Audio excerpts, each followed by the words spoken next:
नमस्कार, good morning, जोहार। मैं चुनचुन कुमार, आप देख रहे हैं झारखंडी हिंदी न्यूज। तो चलिए जानते हैं आज की पहली और बड़ी खबर। ईडी ने हेमंत सोरेन से की 9 घंटे पूछताछ, अब अफसरों के दर्ज हो सकते हैं बयान। झारखंड में 1000 करोड़ के मनी लॉन्ड्रिंग के मामले में ईडी मुख्यमंत्री हेमंत सोरेन से पहले राउंड की पूछताछ कर चुकी है। इस पूछताछ के बाद अब कुछ नौकरशाहों से ईडी समन कर पूछताछ कर सकती है। मुख्यमंत्री के बयान के बाद अवैध खनन व उससे जुड़ी कार्रवाइयों को लेकर साहिबगंज के डीसी रामनिवास यादव, एसपी मनोरंजन किस्पोट्टा के साथ साथ डीएमओ और डीएफओ स्तर के अधिकारियों को समन हो सकता है। सीएम ने साहिबगंज में पंकज मिश्रा व उनके करीबी दाहू यादव के बारे में पूछताछ के दौरान कहा कि उन्हें पंकज मिश्रा या दाहू यादव के द्वारा किसी अवैध गतिविधियों की सूचना नहीं है। अगर साहिबगंज में कोई अवैध खनन हुआ है तो इसे रोकने की जिम्मेदारी वहां के डीसी व एसपी की थी। ऐसे में एजेंसी को आने वाले दिनों में साहिबगंज के दोनों पदाधिकारियों को समन कर सकती है। हेमंत सोरेन का बड़ा फैसला, 31 दिसंबर 2019 के पूर्व बने भवन होंगे नियमित। मुख्यमंत्री हेमंत सोरेन के निर्देश पर नगर विकास एवं आवास विभाग ने राज्य के शहरी क्षेत्र में किए गए अनाधिकृत आवास निर्माण को नियमित करने की दिशा में कार्रवाई शुरू कर दी है। विभाग के द्वारा इनके लिए अनाधिकृत आवास निर्माण को नियमितीकरण करने के लिए योजना 2022 का प्रारूप तैयार कर लिया है। मुख्यमंत्री ने योजना को सहमति दे दी है। ट्रेनिंग एवं स्किल डेवलपमेंट विभाग में ऑफिसर बनने का सुनहरा मौका, जल्द करें आवेदन, 1,12,000 है सैलरी। झारखंड कर्मचारी चयन आयोग ने इंडस्ट्रियल ट्रेनिंग ऑफिसर के पदों को भरने के लिए आवेदन मांगे हैं। इसके लिए आवेदन करने की अंतिम डेट भी बढ़ाई गई है। इच्छुक एवं योग्य उम्मीदवार जो इन पदों के लिए आवेदन करना चाहते हैं वे जेएसएससी के आधिकारिक वेबसाइट jssc.nrc.in पर जाकर अप्लाई कर सकते हैं। इन पदों के लिए आवेदन प्रक्रिया शुरू हो चुकी है। रिम्स ने दी पंकज मिश्रा को नशा मुक्ति केंद्र में इलाज की सलाह, जाने क्या है वजह। रिम्स में भर्ती पंकज मिश्रा को मेडिकल बोर्ड ने नशा मुक्ति केंद्र में इलाज कराने की सलाह दी है। मेडिकल बोर्ड के सामने इलाज कर रहे डॉक्टरों ने कहा कि दर्द की दवा फोर्टविन से हल्की दवा देने पर उनको बेचैनी हो जाती है। ऐसे में अब नशा मुक्ति केंद्र के अलावा इलाज के लिए कोई दूसरी जगह नहीं बची है। अंत में बोर्ड ने अपनी रिपोर्ट में डी एडिक्शन सेंटर के लिए रेफर करने की अनुमति दे दी है। वहीं बोर्ड की रिपोर्ट को रिम्स प्रबंधन ने जेल प्रशासन को भेज दिया है। गौरतलब है कि 19 जुलाई को परिवर्तन निदेशालय ने मनी लॉन्ड्रिंग मामले में गिरफ्तार किया था। पूछताछ के लिए ईडी ने पंकज मिश्रा को रिमांड पर लिया था, लेकिन पूछताछ के दौरान तबीयत बिगड़ने पर रिम्स में भर्ती कराया गया था। बड़ी खबर, अब हेलमेट पहनने पर भी कटेगा 2000 का चालान। नए ट्रैफिक नियमों के मुताबिक हेलमेट पहनने पर भी 2000 रुपए का चालान काटा जा सकता है। ऐसे कैसे हो सकता है, आज हम आपको इसकी जानकारी देंगे। वास्तविक मोटर वाहन अधिनियम के अनुसार यदि आप मोटरसाइकिल, स्कूटर चलाते समय हेलमेट पट्टी नहीं पहनते हैं तो नियम 194D MVA के अनुसार आपका 1000 रुपए का चालान, और यदि आपने खराब हेलमेट यानी BSI के बिना पहना है तो आपका 1000 रुपए का चालान 194D MVA के अनुसार चालान काटा जा सकता है। ऐसे में हेलमेट पहनने के बावजूद नए नियमों का पालन नहीं करने पर आपको 2000 रुपए का चालान का भुगतान करना पड़ सकता है। हमारा उद्देश्य आपको यातायात नियमों की जानकारी देकर जागरूक करना है ताकि सड़क हादसों को भी रोका जा सके। इसके अलावा नए मोटर व्हीकल एक्ट के मुताबिक गाड़ी में ओवरलोडिंग करने पर आपको 20,000 रुपए का भारी जुर्माना भी लग सकता है। ऐसे पहले भी हो चुका है जब कई हजार के चालान काटने के मामले सामने आ चुके हैं।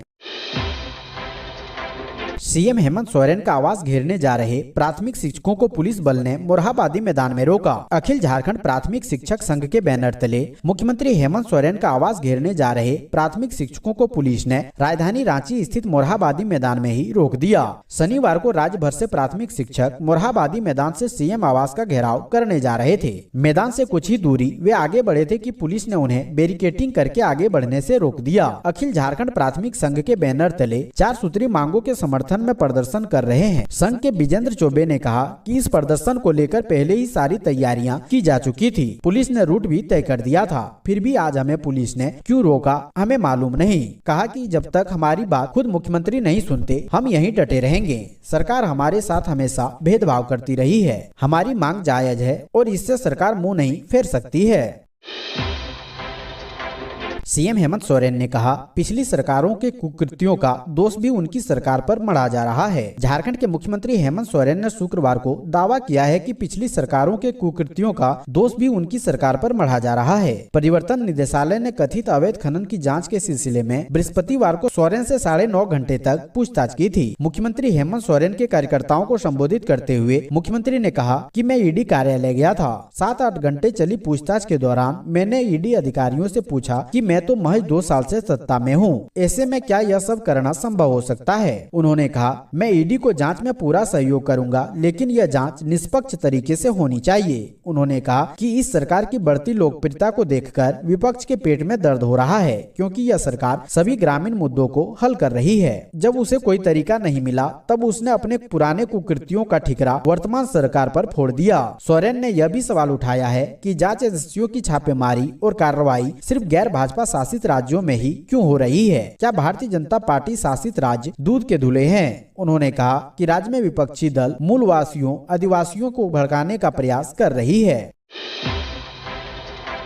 जेपी के बाद शत्रुघ्न प्रसाद मंडल ने भी छोड़ा भाजपा का साथ। सीएम की उपस्थिति में थामा जेएमएम का दामन। गिरिडीह जिले में भाजपा नेताओं का पार्टी से मोह भंग होता जा रहा है। गांडे के पूर्व विधायक जेपी वर्मा के बाद बगोदर भाजपा के कदावर नेता शत्रुघ्न प्रसाद मंडल ने भी पार्टी का साथ छोड़ दिया है। उन्होंने भी पूर्व विधायक जयप्रकाश वर्मा के साथ जेएमएम का दामन थाम लिया है। सीएम हेमंत सोरेन की उपस्थिति में दोनों ने जेएमएम का दामन थाम लिया है। गिरिडीह जिले के भाजपा नेताओं का पार्टी से मोह भंग होता जा रहा है। पूर्व विधायक जेपी वर्मा के बाद शत्रुघ्न प्रसाद मंडल ने भी बीजेपी छोड़कर जेएमएम ज्वाइन कर लिया है। शत्रुघ्न प्रसाद मंडल ने जेएमएम में शामिल होने के बाद कहा है कि उन्हें पार्टी में घुटन सी महसूस हो रही थी। पार्टी में रहकर वे जनता की सेवा नहीं कर पा रहे थे। शत्रुघ्न ने कहा कि हेमंत सरकार के कार्यों से प्रभावित होकर उन्होंने जेएमएम का दामन थामा है। इलाज के दौरान बच्चे की मौत, परिजनों ने किया हंगामा, चिकित्सकों पर लापरवाही का आरोप। झारखंड के कोडरमा के झुमरी तलैया बाईपास रोड स्थित केयर हॉस्पिटल में इलाज के दौरान 3 वर्षीय आदित्य कुमार की मौत हो गई। बच्चे की मौत के बाद परिजन आक्रोशित हो गए और हॉस्पिटल में जमकर तोड़फोड़ की और जमकर हंगामा भी मचाया।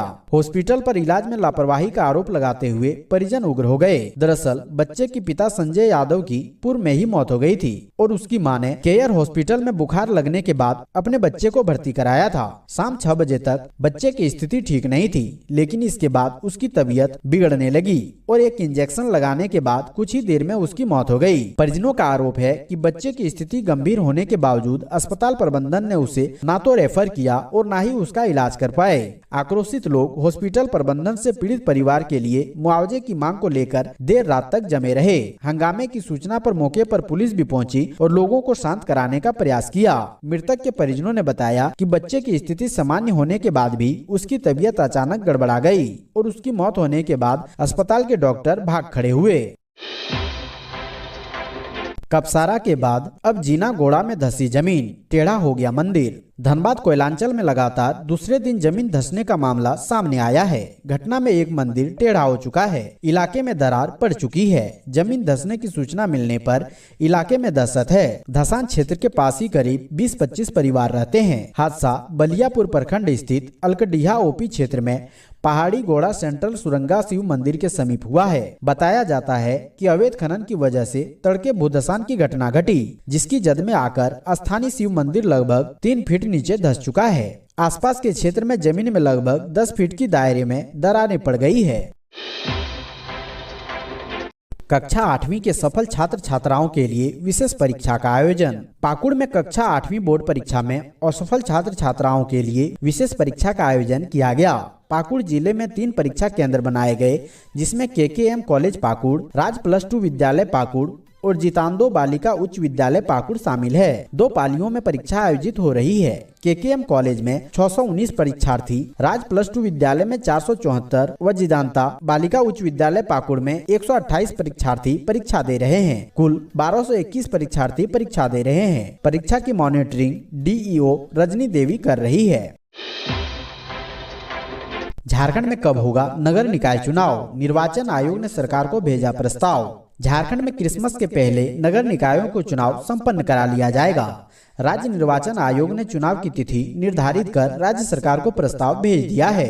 राज्य के सभी 48 नगर निकायों में इसी साल दिसंबर के तीसरे सप्ताह में मतदान संभावित है। 19 या 20 दिसंबर को पूरे राज्य में एक साथ मतदान कराया जा सकता है। सूत्रों के मुताबिक 29 दिसंबर को राज्य सरकार की तीसरी वर्षगांठ के पूर्व निकाय चुनाव की पूरी प्रक्रिया समाप्त कर ली जाएगी। निर्वाचन आयोग के प्रस्ताव पर राज्य सरकार की हरी झंडी मिलने के बाद तिथि पर राज्यपाल की सहमति ली जाएगी।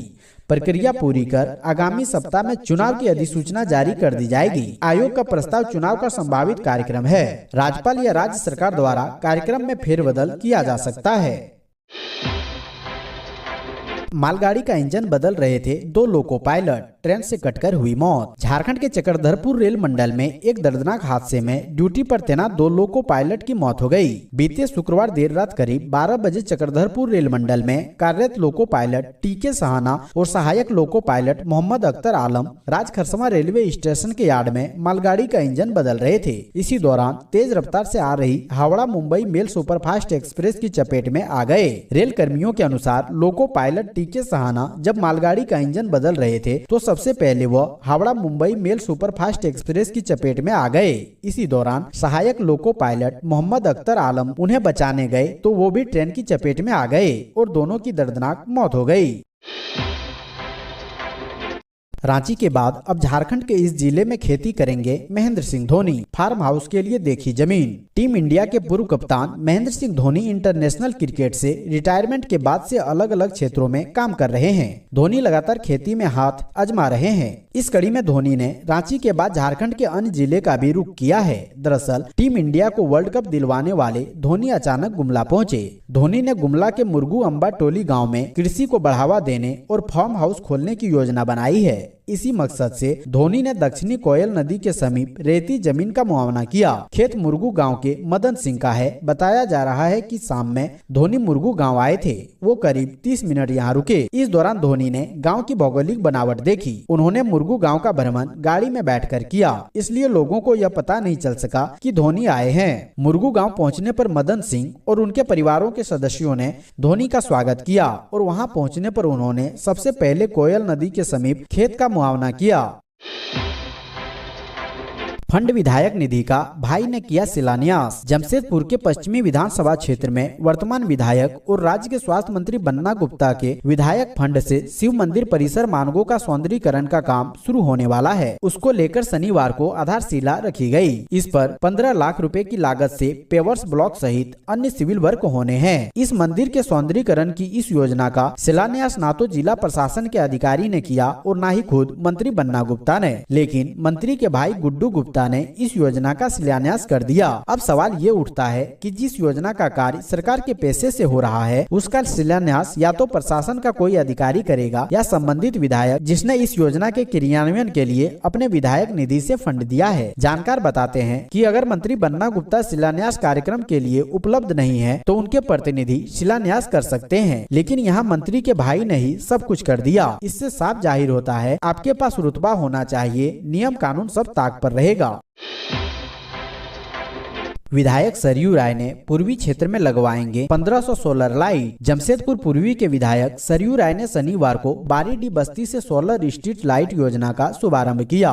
उन्होंने योजना का शुभारंभ बारीडी बस्ती में स्थित जिला स्कूल में सोलर लाइट लगाकर किया। इस अवसर पर सरयू राय ने कहा कि यहां आज एक सोलर लाइट लगाई जा रही है। अब जिन इलाकों से सोलर लाइट की मांग होगी वहां सोलर लाइट लगाई जाएगी।